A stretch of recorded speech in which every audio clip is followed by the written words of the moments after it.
My friend, Leonard Cohen.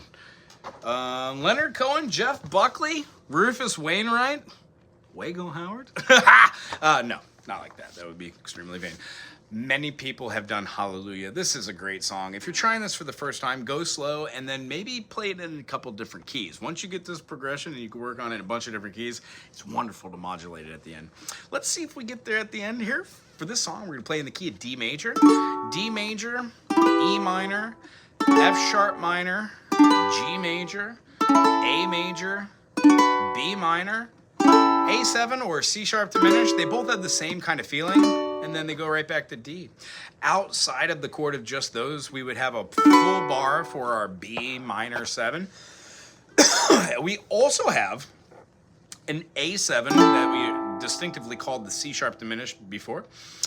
In this song, rather than having just all the diatonic chords, we have a little extension for that B minor 7, but at the end we're going to have a D sus4. So we're going to play the D and then add the G note to have it feel like it's hovering above our head. Essentially, that's all we're going to have. If you see a B minor, yes, it's acceptable to play at a B minor 7. I'm going to go ahead and show this through the eyes of D major. D major to a B minor 7. The feeling of this is 6/8, and the reason why I'm doing just downstrokes is I'm ghosting 1 2 3 1 2 3 1 2 3. I put more inflection on that first beat, so on the 1 and 3, and then ghost those other ones. So starting from the lyrics, I heard there was a secret chord that David played and it pleased the Lord, but you don't really care for music, do you? We're doing the same thing. D major to G to A2. We're going to be playing an F sharp major.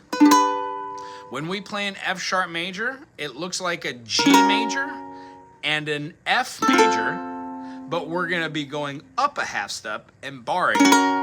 And when we do that, it's acting as a passing tone. So here's what the melody looks like. The verse, D major to B minor 7.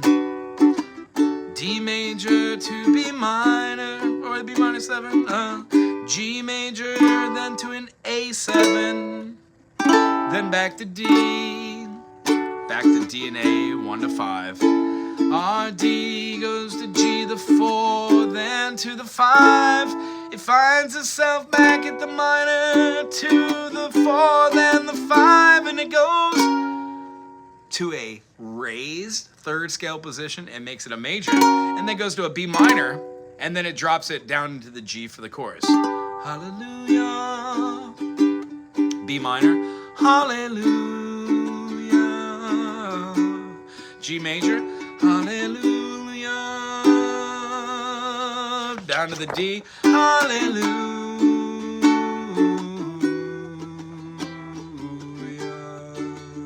It's going to fluctuate back and forth between the D, A, D, and B minor. It's going to go back up to the top of that for the second verse. Your faith was strong, but it pleased the Lord. You needed proof, but G major to A7, back to D major, 5 chord. We're gonna play the 1, the 4, the 5, the minor 6, the major 4, major 5, then a raised major 3rd, and it's gonna land on the 6. Back to the 4 chord. Land on the minor 6. B minor is the relative minor of D major, which means they share a key signature. Remember, this time we're going to play the same outro as we did each time. The D to the A to the D. Quick B minor. There are 4 verses. Each one of them are super magical. I'd say learn them. Maybe make up your own verse. And then the last time we go through it, you're going to do the D, hallelujah,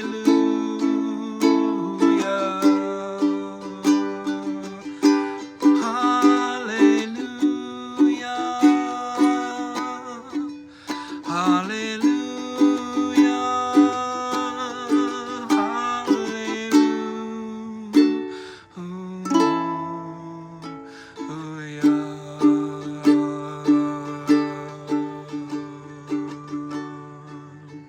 That's where that D sus comes in. The whole purpose of a sus chord is to build a little tension, not as much tension as like a diminished chord would, but the distance you get from going to that 1 to 4, it's outside the pocket of our 3 normal notes of a chord, a triad. So when we remove the 3rd, put the 4th in there, it pulls our ear away from that note and then gives a beautiful resolution. Just so happens this one happens to be in D. If you enjoyed this as much as I did, subscribe, put something cool in the comment section, and then tune into the channel for live events on Monday and Tuesday.